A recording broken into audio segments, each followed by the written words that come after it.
국어는 감상이 아닌 논리로 푸는 것이라는 사실을 깨달았고, 그 후로는 지문과 선지 속에 숨겨져 있는 논리 구조를 파악하려고 노력했습니다.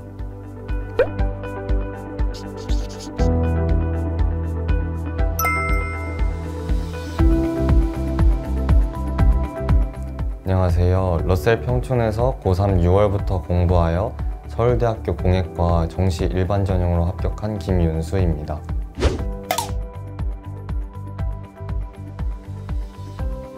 지금도 잘 실감이 나지는 않지만 지금까지 노력해왔던 것들이 헛되지 않게 느껴져서 가장 행복한 것 같습니다. 또 힘들었던 입시를 좋은 결과로 마무리 지어서 기분이 굉장히 좋은 것 같습니다.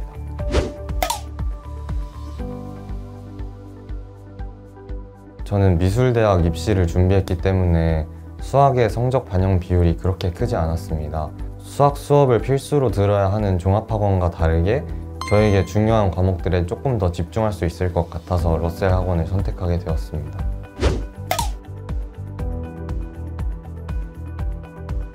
저는 어떤 과목이든 기출을 아주 높은 비중으로 가져가며 공부했습니다.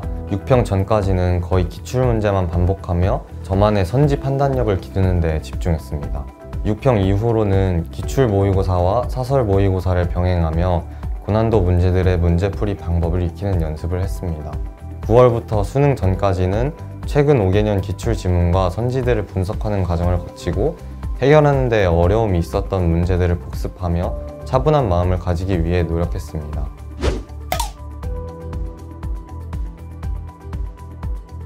저는 국어 과목에서 언어와 매체를 선택했습니다. 매대프와 퀄 모의고사를 통해 이전부터 학습해왔던 언매의 감을 잃지 않을 수 있어 도움이 되었습니다. 수학에서는 확률과 통계를 선택했습니다. 매달 나눠주는 월간 장영진을 통해 비슷한 유형의 문제들을 반복 학습하며 헷갈렸던 문제들이나 특정 유형의 문제를 확실하게 짚고 넘어가려고 했습니다. 사회탐구 과목에서는 사회문화와 생활과 윤리를 선택했는데요. 생활과 윤리는 학원에서 김종익 선생님의 수업을 들으며 현장에서 나눠주는 학습지들을 풀어보는 게 도움이 많이 되었습니다. 파이널 수업 때도 수업 교재에서 준 개념이 정리된 책자를 보며 수능 전까지 준비하는 데 도움이 되었습니다.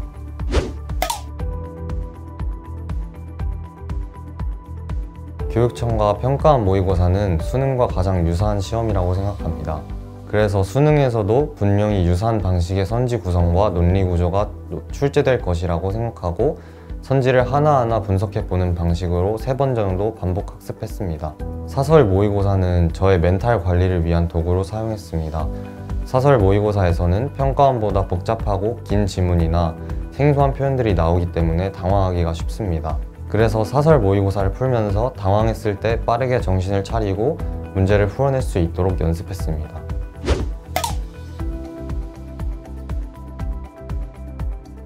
저는 국어가 가장 취약했던 과목이었습니다. 학기 초 모의고사들에서는 4등급대를 받았었습니다. 특히 문학 같은 파트는 감상으로 푸는 것이라고 생각해 너무 애매하고 답답했습니다. 하지만 기출 반복을 거치면서 국어는 감상이 아닌 논리로 푸는 것이라는 사실을 깨달았고, 그 후로는 지문과 선지 속에 숨겨져 있는 논리 구조를 파악하려고 노력했습니다. 그렇게 하다 보니 앞이 캄캄하던 국어가 술술 풀리기 시작했고 수능에서도 100분이 100의 성적을 받을 수 있었습니다.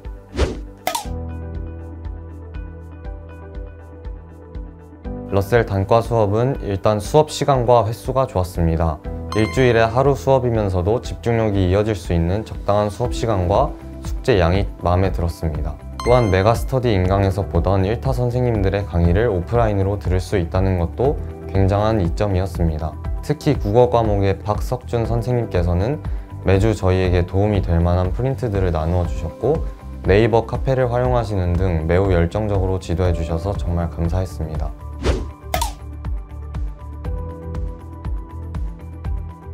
러셀 바른공부 자습 전용과는 정말 저에게 잘 맞았지만 그 중에서도 스피드 게이트와 스탠딩 책상이 좋았습니다. 스피드 게이트는 출결 카드를 찍어야 출입할 수 있는 바자간 입구인데 스피드 게이트가 있는 것 자체만으로도 자유분방하게 돌아다니는 분위기가 통제되어서 좋았습니다.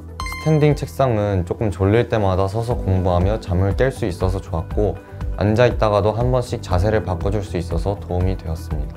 그리고 바자간의 시간표 구성이 굉장히 큰 도움이 되었던 것 같습니다. 오전에서 오후로 넘어갈수록 서서히 자습 시간이 길어지는 구성으로 되어 있어서 집중력이 떨어지는 아침 시간에도 계속 집중해서 할 수 있었습니다. 또한 수능 한 달 전쯤부터는 수능 시간표와 동일한 표준 시간표로 자습이 진행되어 수능을 위한 생활 패턴 형성에도 도움이 되었습니다.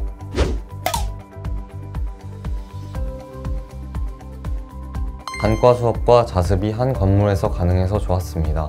수업 전까지 공부할 수 있는 시간을 더 확보하고 수업 후에도 바자관에서 바로바로 수업 내용을 되새길 수 있어 도움이 되었습니다. 또 급식이 굉장히 맛있고 건강하게 나와서 오후 공부 전 든든하게 체력 회복을 할 수 있어서 좋았습니다.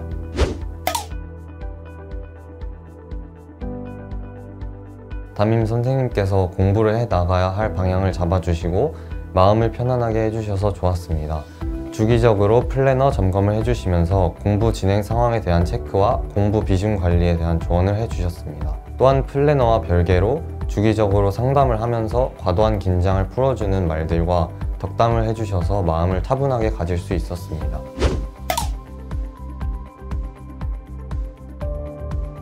급식을 먹으며 이동할 때에도 순서를 나눠 한 공간에 많은 사람이 있지 않을 수 있어서 안심할 수 있었습니다. 그리고 방역 지침이 변경되었을 때 원 내에서 어떤 식으로 행동해야 하는지 확실하게 공지를 해주셔서 불안함을 덜고 공부에만 집중할 수 있었습니다.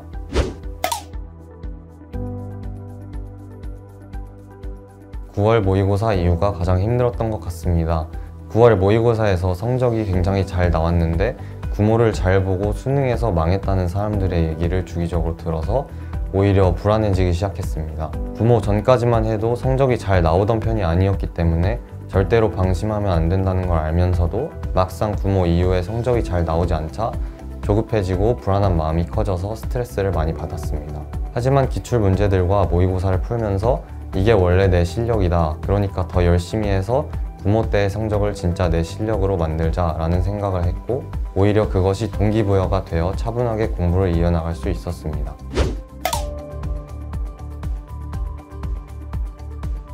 (1년이라는) 입시의 시간이 길게 느껴질 수도 있겠지만 지나고 돌이켜보면 너무 빨리 지나갔다 라는 생각이 분명히 들 것이라고 생각합니다.